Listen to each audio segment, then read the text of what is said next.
আমরা যখন ইন্টারমিডিয়েটে পড়ি তখন একটা গল্প পড়েছিলাম বঙ্কিমচন্দ্র চট্টোপাধ্যায়ের বিড়াল নামে। এতটুকু শুনেই চলে যাবেন না, এই গল্পটার সাথে বর্তমান সময়ে রমাদানের এবং আমাদের বাংলাদেশের প্রচলিত সংস্কৃতির অনেক বেশি মিল রয়েছে। গল্পটায় বঙ্কিমচন্দ্র চট্টোপাধ্যায় বিড়াল এবং কমলাকান্তের মাঝে একটি কথোপকথন তুলে ধরেছেন। কমলাকান্তের জন্য রাখা দুধ যখন বিড়াল খেয়ে ফেলে তখন কমলাকান্ত বিড়ালকে দোষী সাব্যস্ত করে, অপরাধী সাব্যস্ত করে এবং তাকে অনেক গালমন্দ করে। এটা শুনে বিড়াল তখন তার অভিযোগগুলো আবার প্রকাশ করে। তার অভিযোগগুলো ছিল যে তোমরা যারা মানুষ রয়েছো তারা তো শুধু আমাকে মাছের কাঁটাটুকুই দাও, অনেক সময় সেটুকুও দাও না, বরং সেটুকু তোমরা পানিতে ফেলে দাও, আমি খাবো কিভাবে?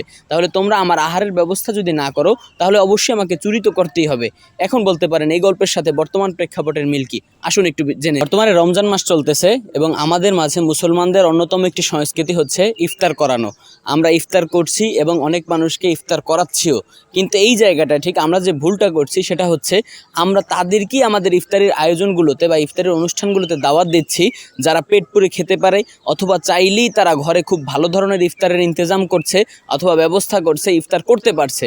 কিন্তু আমরা আমাদের ইফতারিতে, আমাদের ইফতারির দস্তারখানে কিংবা আমাদের সেই আয়োজনের অনুষ্ঠানগুলোতে ওই মানুষগুলোকে ইনভাইট করি না, দাওয়াত দেই না যারা এই রমজানে হয়তো না খেয়ে রোজা রাখছে অথবা একটা বা দুইটা খেজুর খেয়ে রোজা রাখছে অথবা তাদের খেজুরটুকু কেনার সামর্থ্য নেই। আমরা তাদেরকে ইনভাইট করি না। কি জন্য? তারা আমাদের সমাজের হয়তো নিম্ন শ্রেণীর লোক, তারা আমাদের সমাজ তাদেরকে হয়তো অতটা প্রায়োরিটি দেয় না, ভ্যালু দেয় না, তারা একটু নিচু পর্যায়ের লোক, নিচু স্তরের লোক। এজন্য আমাদের দস্তারখানায়, আমাদের আয়োজিত অনুষ্ঠানে অথবা আমাদের বিশাল ইফতারি পর্বে আমরা তাদেরকে ইনভাইট করি না। তো কমলাকান্ত এবং আমাদের বর্তমান সমাজের মাঝে এই মিলটা অনেক বেশি রয়েছে।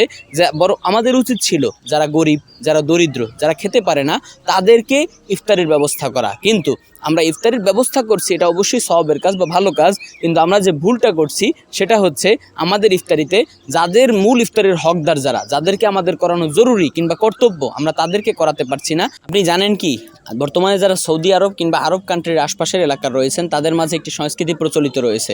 একজন ঘরের যিনি মুরব্বী বা প্রধান থাকেন তিনি তার ঘরের ছোট বাচ্চা বা সন্তানদেরকে পাঠিয়ে দেন একজনকে নিয়ে আসার জন্য তার দস্তরখানে তার সাথে একসাথে ইফতার করানোর জন্য।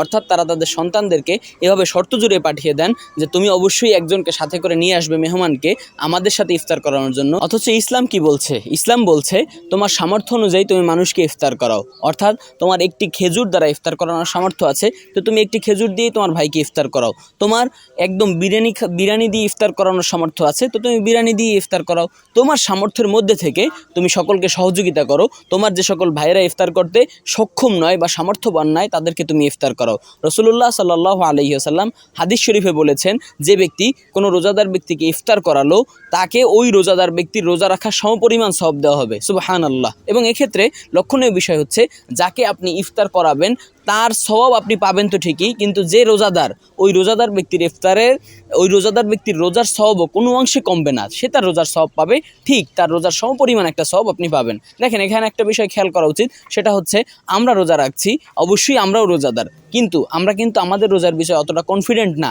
যে আমাদের রোজাটা কবুল হবেই হবে, এমন কোনো নিশ্চয়তা আমরা দিতে পারি না। বরঞ্চ আমরা এতটুকু চিন্তা করি, নিজেদের দিক খেয়াল করলে বুঝতে পারবো যে আমাদের রোজা যেভাবে রাখা উচিত ছিল সেভাবে আমরা রাখতে পারছি না, হয়তো গুনাহ হয়ে যাচ্ছে অথবা কোনো স্খলন হয়ে যাচ্ছে। কিন্তু আমরা আমাদের ভাইকে, মুমিন ভাইকে যাদের সামর্থ্য নাই তাদেরকে আমরা ইফতার করানোর মাধ্যমে কিন্তু একটা কবুল রোজার, যে রোজায় কোনো ভেজাল নেই, এমন একটি রোজার সওয়াব পেতে পারি। তাই আসুন আমাদের দস্তারখানে শুধু আমাদের আত্মীয় স্বজন কিংবা আমাদের সমাজের সম্ভ্রান্ত ব্যক্তিরাই না, বরং গরিব যারা রয়েছেন, যারা অসহায় রয়েছেন, দরিদ্র রয়েছেন, ইফতার করার সামর্থ্যটুকু নেই, তাদেরকেও শরিক করি। সবাই মিলে একসাথে ইসলামের সৌন্দর্য উপভোগ করি, একসাথে ইফতার করি।